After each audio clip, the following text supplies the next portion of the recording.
আসসালামু আলাইকুম।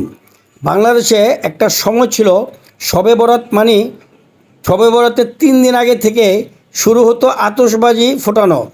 আর শবে বরাতের দিন সকাল থেকে সারা রাত পর্যন্ত এই পটকা আতশবাজি আর মরিচাবাতি দিয়ে সারা রাত সবাই একটা উৎসব পালন করত।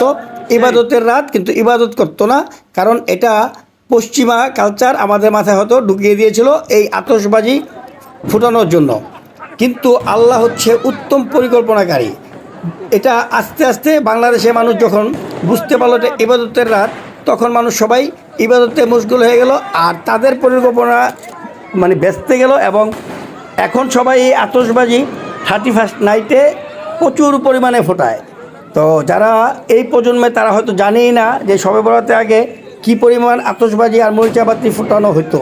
তো এখন যারা জানে না তাদেরকে বলবো যে 31st নাইটে যে পরিমাণ আতশবাজি দেখেন তার চেয়ে তো অনেক বেশি গুণে তখন এই শবে বরাতের রাতে এই আতশবাজি মরিচাবাতি পটকা ফোটানো হতো। তো যাই হোক, আল্লাহ সবাইকে হেদায়েত দিয়েছে। আর কখনো যাতে আমরা এরকম শবে বরাতের রাত্রে পটকা না ফুটে ইবাদত করতে পারি সেই তৌফিক দান করুক।